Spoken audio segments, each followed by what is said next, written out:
Happy Christmas Eve, my friends. My name is Rachael Parker. I am your host here with Church at Home with Rachael. My pronouns are she and her. I am an Anglican priest in the Anglican Church of Canada, the Diocese of Edmonton. I am the rector of the priest for Dayspring Ministries, which is a collaboration of St. Mary's Edgerton, St. Saviour's in Vermilion, and St. Thomas in Wainwright. It is my pleasure to be with you today, especially as we celebrate New Year's Eve. So I took a hiatus between Christmas and New Year's because everybody needs a little bit of a break. And one of the things I realized is how anxious I am all the time. Even when I have no work to do or no work that has to get done today, I'm finding I'm even having nightmares about work. Like I'm waking up realizing that I'm worried about being late for church. I am worried about not getting a sermon written, getting a meeting prepared, a book study. I'm like in my subconscious is going all the time. And I got thinking about worry. I got thinking about the past year. And as some of you know, we had a significant health scare with my husband. Back at the end of September, he was diagnosed with congestive heart failure. And that has sort of thrown our world into a whole tizzy of trying to figure out where to from here. Because everything that was before September 21st is like an old memory, and everything since then has been nothing we had planned for. Lots of it good, Dayspring Ministries, me becoming an archdeacon for rural ministry in my diocese. Lots of awesome things have happened in 2022.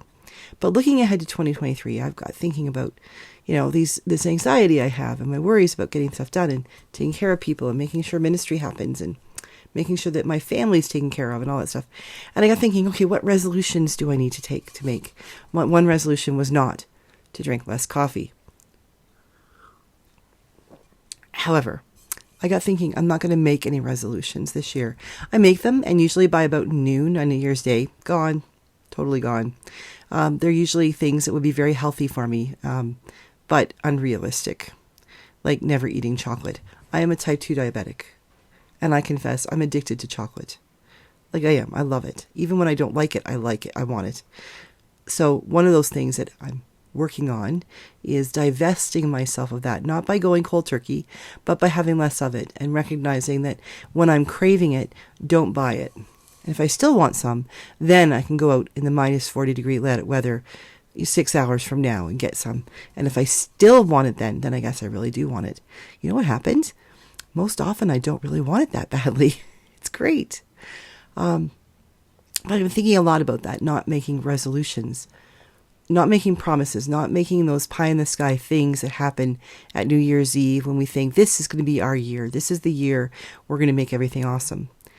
I think that we can do that. I know, as a matter of fact, I know we can. And I'll talk about that in just a second.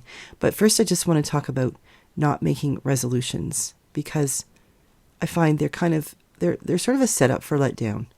We make a resolution, even if it's something really simple, like we're not gonna hit snooze 8 times on our alarm clocks every day. We're just gonna hit snooze twice.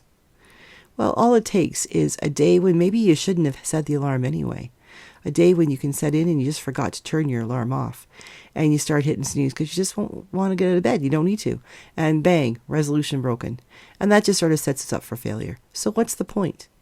I think the idea is that we need to not set resolutions and just take a look at every day as being an opportunity for something new, or an opportunity to continue something that's been good. Rather than looking at January 1st being some magical moment at which we will change our lives, we can take a look at every day, and when we go to sleep at night, say a little prayer that, what has been done. There's an Anglican prayer, can't find it right now, but it says basically, what has been done has been done. What has not been done has not been done. When you're about to go to bed, there's not much else you can do, is there, really? So being able to let go of this idea that we have to change our world dramatically because it's one special day of the year.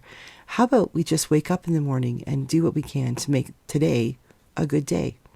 So if I have any resolution whatsoever, it's that one.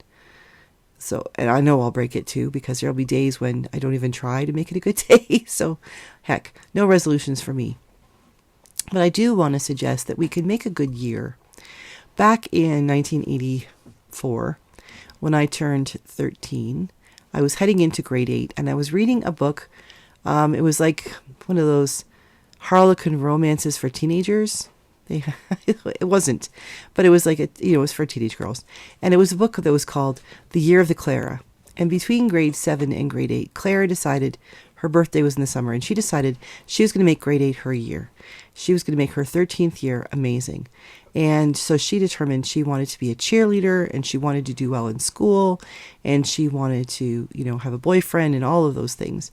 So she did this incredible job of creating the Year of the Clara. Kind of like in Chinese, you have the Year of the Rat or the Year of the Dragon, things like that. So she made this the Year of the Clara.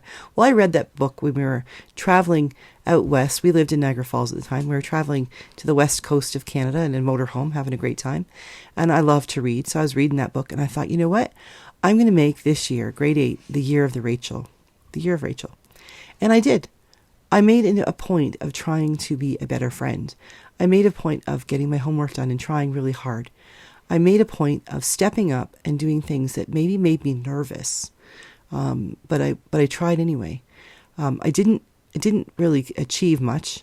I tried out for the volleyball team, and I was the last person cut. But you know what? I made it through all the other cuts. I didn't make it to the volleyball team. And the fact is that they played a lot of games on Friday nights when we would go up to the farm and I'd go visit my grandparents. So it worked out okay. But I tried. I worked my butt off in school, and I became the runner-up for the alternate for our Reach for the Top team. For Canadians, you'll know what that is. But for my American friends, Reach for the Top was a program we had up here. It might have been in the States as well. But high school students would participate, and they would have teams, and it would be like timed things, kind of like Jeopardy without questions. It was like you had to come up with answers. But I became the backup for my team for grade 8 for my school, for Reach for the Top. I was the runner-up for the spelling bee.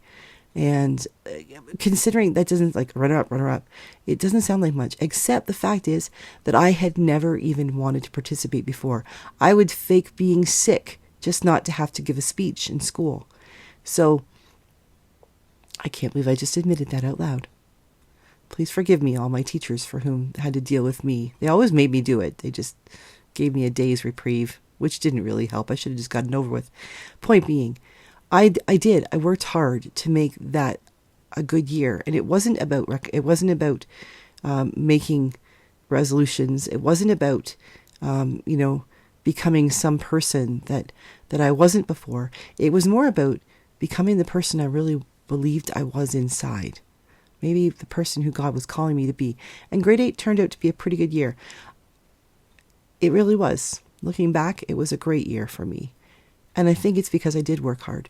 So this year, I'd like to make this a year of the Rachael. I'd like to make this a year when I can look back and say, you know what? I messed up. I failed in so many things. I was runner-up over and over and over. And yet I'm proud of myself because I worked hard. I made good decisions. I made healthy decisions. So my, not resolution, but my decision for 2023 is to do the best I can, first and foremost for God, then for me, then for my husband and my dog, my family, and then for my work, for my church, my parish, Dayspring Ministries, for the 3 churches, for the diocese, my role as an archdeacon, doing all these things that I won't burn myself out, that I will do my best to give everything I've got to give appropriately, and that I can lay my head down at the end of the day and say what has been done, and what has not been done, has not been done. Tomorrow is a new day. So that's my hope. That's my plan for 2023. And maybe some good things will happen. Maybe my husband's heart will heal. Maybe I'll figure out how to be a rector of 3 churches and make sure that we have everything we need. Maybe I'll discover an incredible way to be an archdeacon and discover with the rural people of this diocese what we're called to do as God's children in the rural parts of the most beautiful part of this province. Who knows? God knows. I'm willing to walk with God this year and let the year unfold. I pray that you will have a blessed New Year's Eve. Don't drink too much. Don't eat too much. Don't stay up too late unless you really want to. And I will see you tomorrow for Gospel on the Go, because it is Sunday after all. God bless you, and thank you for hanging out with me this year. I hope that you will stick with me for 2023, and we will discover new things to talk about, places to go in our imaginations, books to read, and ideas to share.